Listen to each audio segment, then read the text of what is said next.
All right, everyone, we're just gonna go ahead and get started with this. First, everybody, I want to introduce myself. My name is Matt Mortensen. I live here in Kansas City, Missouri. I work for BNSF Railroad. I've been working for the railroad for almost 19 years. I'm a rank and file member that believes in a strong union. So, I mean, what we're fighting for is direct elections. We're fighting for a union where every member has a voice and where we unite to stand up to the railroads, enforce our agreements, and to win strong contracts. Um, this webinar is being put on, being hosted by TDU, which is Teamsters for Democratic Union, which Democrat does not mean Joe Biden. It's just, look it up. It has nothing to do with political stuff, but it's a grassroots organization and organized Teamsters helping build Teamster power and union power. I am a member of the steering committee. I'm a proud member of TDU. You hear a lot of railroaders say they don't feel like they're Teamsters. I've always felt that way till I joined TDU, and I got a good buddy of mine here that I got to meet through TDU that's going to speak later. So I'm pretty proud of that. I encourage everyone on this call to get on, check out TDU, and join them. The membership's really not that much.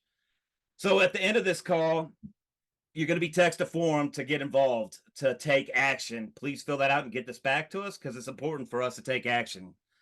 And if you have any questions, please type them in the chat and we will try to get them answered as best we can. Kind of an agenda review, how our current system works and how direct elections can make the union stronger. How we can win and what we are up against, and how members can get involved to win. That's kind of the overview we're going to go through right now. And right now, I'm going to go ahead and pass it to Brother Corn Rodriguez to start us off. Hey, brothers and sisters, I'm Corn Rodriguez from Chicago. I've been on the railroad for 13 years. I'm a Illinois State Legislative Director. I'm the local chairman and the lodge president of 1532. Here to talk about current election system. Officers are elected by a small number of delegates to a system and national conventions. For example, in a system of over 2,500 members, just 32 members decide who the officers will be. Often delegates vote for multiple lodges. You may have never met the person voting on your behalf. Many rank and file officers aren't directly accountable to the rank and file, whose claims they handle and contracts they bargain. They are only accountable to a handful of delegates to get their vote at convention time. Next slide, David. Direct election. Every member is able to vote for their officers. Members will be encouraged to participate in the union rather than have others make decisions for them. Leaders have to be accountable to the membership, not a handful of delegates. When officers go to the bargaining contract, they will do so with the backing of the members who elected them. And that's all I got. Back to you, Brother Morty. All right. Thank you, Corn. I appreciate that. Now I'm going to pass it off to my brother Jorge Flores.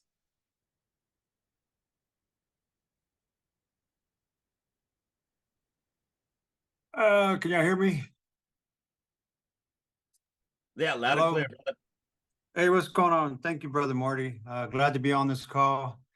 Glad to see a good amount of people that, got on, took time out to listen to what we have to say about one member, one vote. My point of view is overall supporting the principle of one man, one vote. It's essential for upholding democratic values and ensuring fair representation and promoting equality in the electoral process. So the main thing here, brothers and sisters, that we have a voice. We have a voice, and we can use it. We have the power. Instead of just having one delegate making that decision for us, we have the voice. And I hope we all everybody on this call can learn from this, from all the every member that's on this call. And but that's all I got, Brother Morty. I guess I'll turn it back to you. All right, thank you, Ori, man. I appreciate it. Yes, sir. Next up is a good friend of mine, also on the steering committee, Corey Levesque. I'm really happy to have him on here, man. Corey, you got the floor, brother. Thanks, Morty. I'm gonna go ahead and assume that everybody on this call doesn't know who I am, aside from Morty and the TD organizer. So my name's Corey Levesque. I'm a 16 Teamster. I started at UPS part-time 16 years ago, worked up to a full-time package car driver, and I'm now currently a BA for Teamsters Local 251 out of Rhode Island. And I'm also a co-chair of the TDU steering committee, a proud member. And in 2013, things in our local were very negative, very bad. The vibes weren't good. You'd bring a grievance to the business agent. They would tell you you're lucky to have a fucking job. Shut your mouth.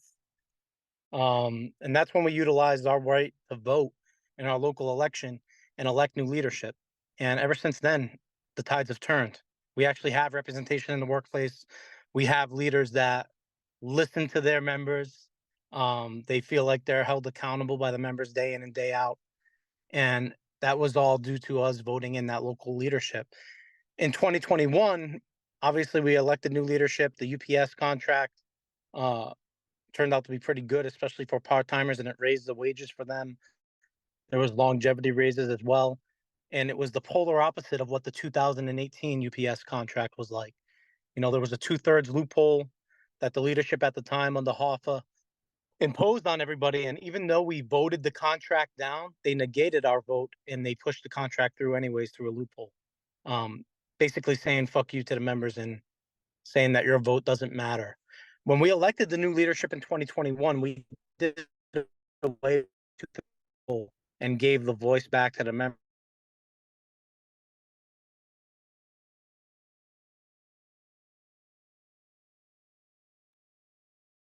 Hey, Corey, I think we lost you, brother. Can you hear me? Yeah, there you go. We lost you for a sec. Where'd you guys lose me at? Give power back to the membership. Power back to the membership. I heard you guys saying that some people aren't held accountable and it's only a select few that have a real voice. And, you know, as a UPS worker and outside of the railroad system, I'm still a Teamster. You guys are still Teamsters. And I support you guys fighting for the right to vote, you know, and have your vote actually matter. Because that's what it's about, accountability, holding our leadership accountable, making sure that the members' voices are heard. Doesn't matter if you're a UPS guy, school bus driver, railroad Teamster. You know, a lot of times I talk to the railroad Teamsters and you guys are sick of getting screwed. So it's time to stand up and make your voices heard. And I want you guys all to know that I support you 100%. That's all I got, Morty. Thanks, Corey, man. I appreciate it. Now, you know, there's over 100 railroaders on this call, so they all know who you are now. So, next up, I want to pass it to Scott from the UAW. Hi, everyone. Can you hear me? Yeah, we'll hear you. Hey, thank you for welcoming me to a UAW brother to your Teamsters space. You know, we've been in awe of TDU for a very long time, but here in the UAW, you might have heard that we did win one member, one vote, and it's been a real game changer for the UAW. You know, in the last contract, we went on strike and won back a lot of the concessions that were taken from us before we had one member, one vote.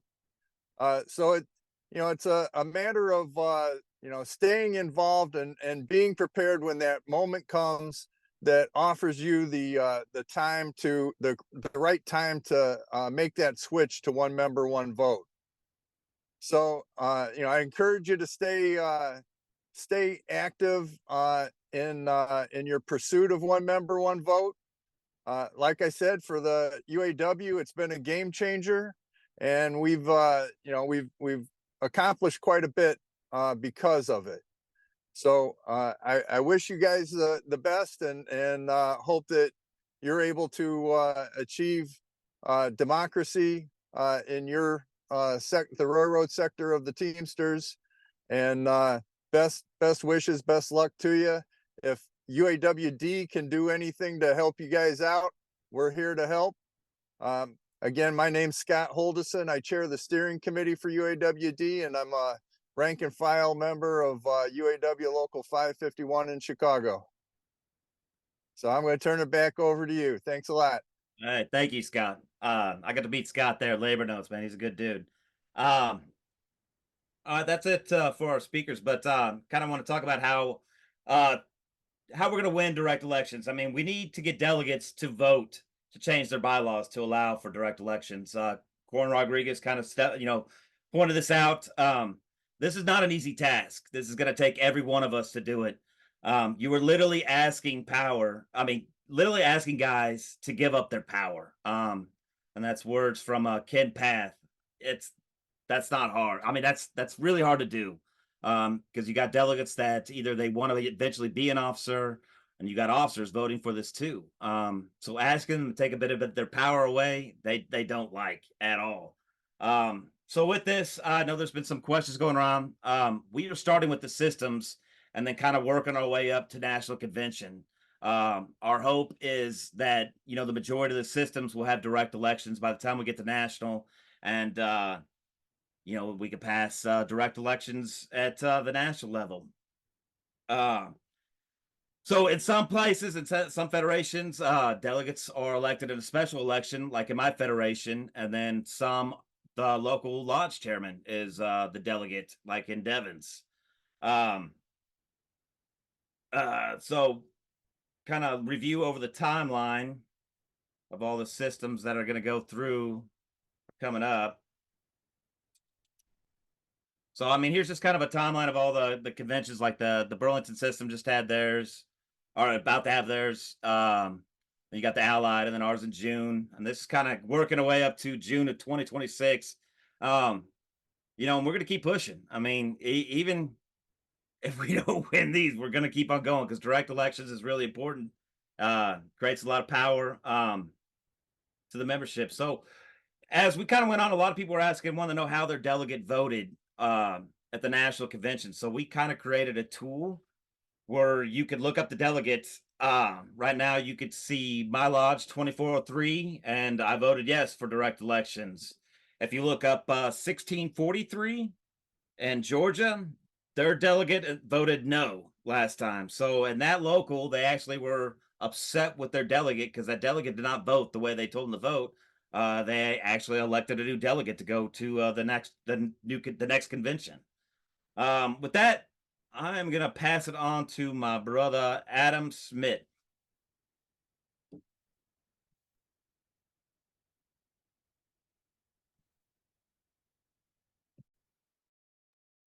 Hey, how's everyone doing? Adam Schmidt. I work for Norfolk Southern Railroad. Started February 2011. Local lodge president 3009, Altoona, Pennsylvania. That's former Pennsylvania Federation that did have direct ballot elections, one man, one vote. Now currently with the American Rail System Federation that does not have direct ballot elections. Many union officers and delegates will oppose the direct ballot elections. As Morty said before, it is a threat to their power. They are comfortable with business as usual. Some officers will even try to sow confusion to stop members from gaining the right to vote. We're going to go over a couple slides of just fact or fiction that, if you're lucky enough to engage in the conversation, these are some things that come up. Myth: direct elections are too expensive. The fact is, direct elections cost about 9 cents per month per member, according to the American Arbitration Association. United Passenger Rail, Amtrak, they use the AAA, former Pennsylvania Federation. We also have used the AAA in the past. Myth: members won't participate. Right now, less than 2% of members get to vote for the leadership. Right now at the founding convention for the ARSF, There was 78 people representing roughly 3,000 members. That's where you get 2%. We fall into that category. Members vote at much higher rates on contracts and in systems that have direct ballot elections. When members are told their voice matters, they are more likely to participate.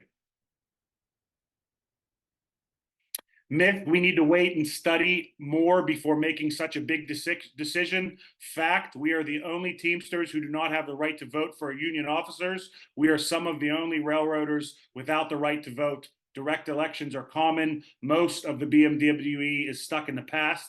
Before I pass it over to Brother Devin Mance, I just want to say that anyone who wants to combat any of this throughout Norfolk Southern, throughout the American Rail System Federation, anyone who wants to talk Railroad Federation specific, I am here. We're going to do Q&As at the end of this. Anyone with Norfolk Southern or American Rail System Federation, please reach out to me. I'm going to pass it over to Brother Mance. He's going to talk about taking steps to get involved in what we can do moving forward.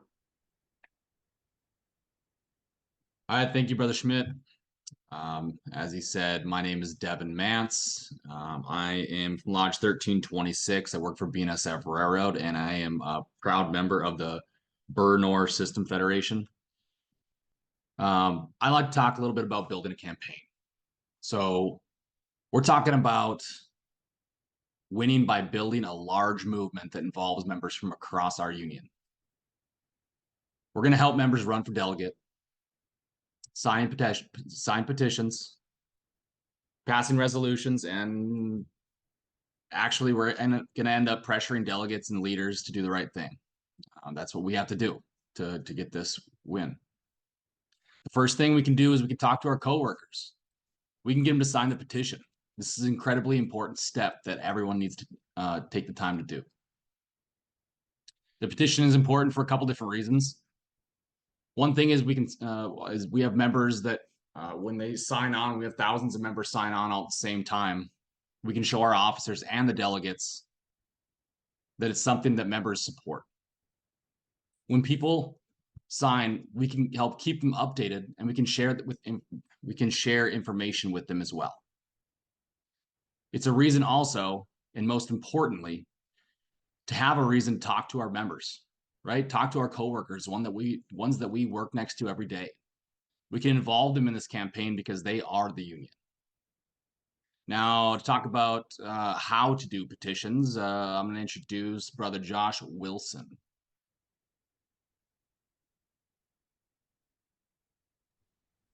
Hey, how you guys doing? I'm Josh Wilson, treasurer out of 2403 out of Kansas City. I didn't have much of an issue getting the petition signed. A lot of people kind of understood the one member, one vote stuff. Did have a few that were unfamiliar with it, and you know, the best way I found to explain it to them was, you know, you go to your local lodge meeting, and you know, you pick a delegate, so one guy, and like, you know, our lodge has it's over 100. I think it's like 124 or something like that. So you get one guy carrying all your votes, and you're hoping that he's actually going to vote in the way you want him to. But I mean, you really don't know that, you know, when it comes down to it. And you know, your delegate could go to these conventions and things and get wined and dined and get steered to vote in a different direction. You wouldn't even know anything about it. So you know, the one member, one vote campaign, I think, is great. You know, kind of gives everybody a voice, and usually if I say something like that, everybody seems to be on board and signs immediately. I didn't have anybody not sign it or be against it. So pass it back to you, Devin. Hi, Brother Wilson, appreciate that. You know, the other thing we can do, and that we have to do, is we can organize in our lodges. We need to run for delegate positions, and we need to pass resolutions. Ultimately, we need lodge delegates to support direct elections. So organizing in our lodges is obviously incredibly important. One way somebody here, Brother Corin Rodriguez, got a resolution passed in his lodge. Let's hear a little bit from him. Hey, good evening again. Yeah, it's a process. You can't just go into your meeting hoping that it's gonna pass. You got to get on the phone. You got to call call your members and tell them, hey, this is a good thing. This is what we need. Get on it. Get your yeses. Get them to let them know what the resolution is. Let them know that you're gonna get heat back from the officers, and you're gonna get, they're gonna get upset and yell and act like little babies because you are, we're trying to get rid of them and well, not get rid of them, but put who we want in. And they know this, and they know that the process can do that. So you gotta call and get those yeses. If you only got a quorum, that's all you need, and you get 4 out of the 5 to go, and you pass a resolution. It's work. It's a lot of work, a lot of calling, but it's worth it. That's all I got, brothers. I appreciate that, Brother Rodriguez. If you want to copy the petition and some sample language, you can go to our website here. Just put it in the chat, bmwedvote.org. There's a lot of different resources on there. Make sure you take a look. There's a lot of different ways you can look at that. There's actually a resource tab. And so there's some people in the chat here asking about that, sending them a link to be able to sign the petition, things like that.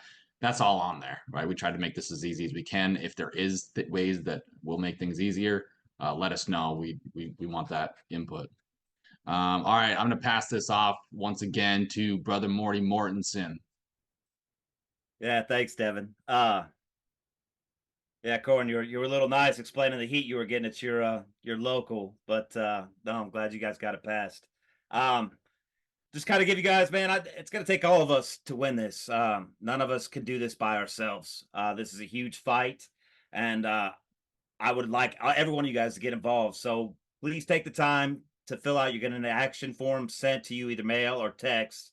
Fill it out, and if you guys want stickers or signs, so you can get the kind of the pictures you guys seen up here earlier and get those taken and sent to us, that'd be greatly appreciated. Also, another shout out to TDU.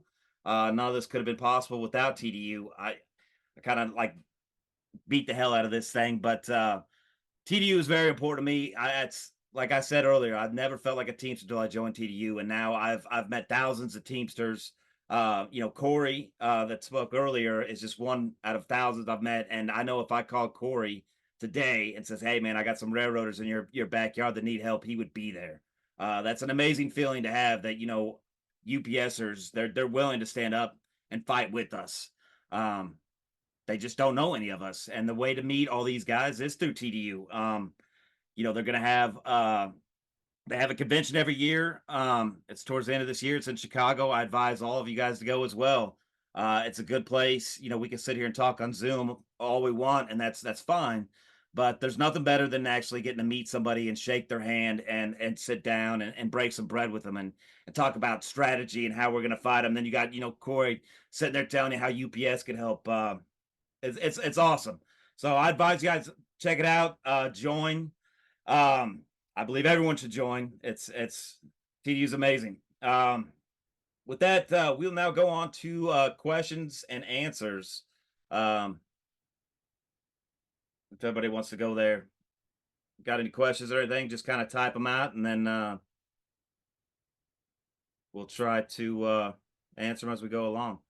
So Morty, I saw a question in the chat that was, is this just for a system level or is this for national? How does that work?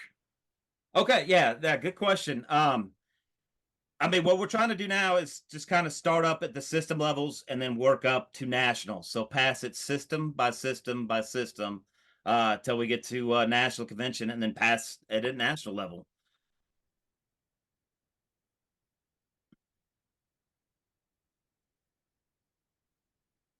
What else we got, Jake? I saw another question about, should we only organize in the lodge meetings, or how can we also, take it to guys out on the tracks? Devin, you want to take that one? Yeah, I can take that, brother. So that's a really good question.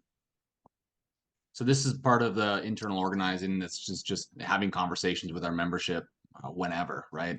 Whether we're on the ballast line, whether we're sitting around with our feet up every once in a while at lunchtime, or we're sitting in a lodge meeting. Those are all important times to talk with our membership. It seems as though there's quite a few officers that aren't too happy about what we're doing because their membership is calling them and asking them questions. That right there is a red flag to me anyways. I encourage that membership conversation, and we can definitely do that on the tracks as well. We have an incredible opportunity to do that. So in order to get those petitions signed, which, as I said earlier, is very important to show the officers, the delegates, and the labor movement as a whole, each petition signer will make a difference. So in order to do that, come out to the tracks, right? Let's bring a piece of paper out there while we're doing our briefing, have everybody sign that at the same time, have a little briefing about that as well. So I see a question in the chat that's, I'm on a multi-district gang and I haven't been home for my local lodge. How can I get involved when I'm always on the road? Oh man, I'll go ahead and tackle that one. You're the most important person there is, because you travel around, you get to see multiple people. A lot of these guys that are headquartered, they see the same 5, 10, 15 guys every day. A lot of the gangs are good sized gangs. You got a lot of people. So get that petition signed, get that sent in to us. If you want signs and have, I can mail you out signs so you can hold up signs and take pictures at the hotel room when you guys are done working. But man, you're very important, because those guys that are on the road, they don't feel like they do have much to say because they can't make it to the union meeting. And I mean, that's kind of like our goal here, is like with this whole thing, we're trying to I'm stealing words from Carrie Dahl, but no one's coming to the dinner bell. We're bringing the dinner bell to you. So just because you're on one of those big gangs, man, don't feel like you're not important, because you are very important, especially as many people as you see. So hopefully that answers your question, brother. So someone asked the question, what percentage of the votes do we need to get this passed? And what happens if delegates vote against their lodge? Devin, do you want to take that? Yeah, I can take that. Yeah, that's a really good question. So we actually just had our convention at the Bernor system, and so I felt this on another level. I did not do enough organizing beforehand, and I kind of regret that. Everything that we're talking about here is part of that. So what percentage of the votes do we need? We need 50% plus one, but our goal is to get 100%, right? Our members on the tracks, they do want to be able to vote. They not only want to be able to vote, but they expect it. So, we should be able to get 100% every time. The delegates who voted against their lodge and how they're being reprimanded, that's an excellent question. Well, a lot of times they're not being voted back in, as Brother Morty was talking about in one of the other lodges. You can type in your lodge number or a lodge number, find out how they voted at national, and maybe they won't be delegate the next time, right? And if that's how it is, then that's how it is. We're helping get this information out there. That information has not been out there in the past, so we're doing our best to get that out there. And if there's better ways, please reach out. We'd love to hear from you. And you can see that tool in the chat where you can look up how your delegate voted. All right, I'm going to read off a couple more questions. So one, I think, thing that's come up a bunch is that, there's a lot of low participation in union meetings, and maybe someone can address, how is one member, one vote and direct election going to help members get more involved in the union? And anyone, can take that question up here. I feel that a lot of our members, and this was said earlier, don't get involved because they feel they don't have a voice. I feel when they do have this chance, this voice, there will be more participation.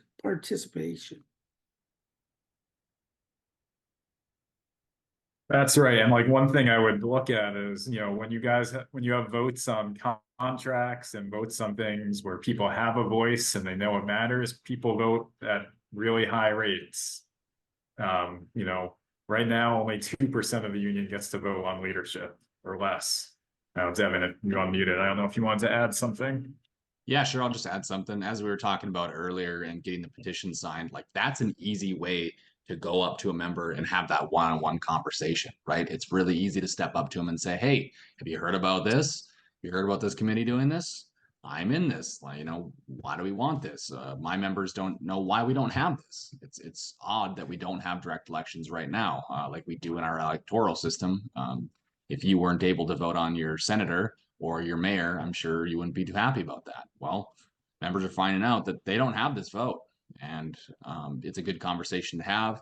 This brings people into the fold, makes them feel like they're a part of this union. If they get a vote, then they get a say, and that's important.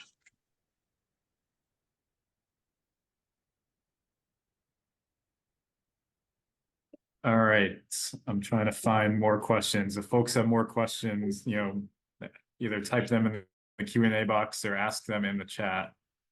There's a guy that asked these petitions just for Adam kind of text back to him, but is it just for BNSF or NS or Kansas City? These petitions are for every BMWED member, every railroad, every system. Anybody can. They're all generic paper. There's nothing special about them. Anybody and everybody. I mean, if like here in Kansas City, I got every major railroad that comes through here. So if you get people in your backyard, you work for NS and you run into BNSF guys at the gas station, which a lot of us run into each other there, because we like to live off that roller diet. Get them to sign it. Talk to them about it. Have them sign the petition. It doesn't matter where you're at, where you're located. Anybody and everybody could sign that thing. Hey, Morty, I'll take that. Brother Beach and Brother Mullis, they're both with American Rail System Federation, Norfolk Southern. Hey, I couldn't find it real quick being on the laptop and on the phone. Could you answer that question for him and see how 0808 voted and let him know who that was, please? Hey, Neil, with your two questions here and to play off what Mike Beach had asked, I think at a national level, at first may be too hard to tackle. So if you start at the local, work up to the system federation, then you can tackle it and swallow it at a national level. I think it would be more beneficial to negotiate on that terms for the contract, but I think we have to start small and then gradually grow. And then when you say feeling about money and resources to have unfair campaigns, I would just ask to opposed to what we have now, because I don't know who was at the founding convention, but there really is no campaigning whatsoever. I believe 1,300 votes, a little shy of that, got you over the threshold. Nobody in the area had that. So there was kind of a silent slate once you got over that 1,300 votes. A lot of these positions, I believe, other than two for the vice chairman, the general chairman ran unopposed. All the incumbent people holding that position, they worked together and then they got those positions back. So without going back and forth, I'll be. A question I thought somebody could answer is, how can we get more members to, if this passes, how do we guarantee that members will vote? How do we get more members to vote?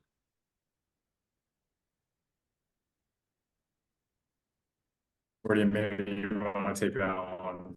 You want me to take that one? Okay. Yeah, I saw brother RJ put that up there. RJ, I mean, people right now, I mean, when I talk to people, they don't feel like they have a voice. They don't feel like their opinion doesn't matter. But when we sent a thing out on my system federation on sick days, I mean, we had, don't quote me on this, but it was like 70 or 80% of the membership turned in their ballots to vote on sick days. If they feel like their voice is actually going to get heard and listened to, they will fill it out and they'll participate. It's not going to happen overnight, but guys want to participate. They want to say, they want to be involved. And there's no excuse for it. I mean, and the cost is little to nothing. I mean, if they want to start talking about the cost, to me, you can't put a price on membership involvement. It's proven over and over again. unions that have direct elections, there is more union activity with those guys. All right, with that, we're going to kind of wrap this up. We've gone long enough, and you know, a lot of us are tired. A lot of us are railroaders. It's extremely hot where I'm at. I'm assuming it's extremely hot where everyone is at. But if your question didn't get answered, please reach out to us. Same thing on that webpage. You can email, or you can't text, but you can email and ask your questions, and we will do our best to get back to you. But everyone, please get involved. Thank you so much for being on here. Let's keep this fight going. Solidarity.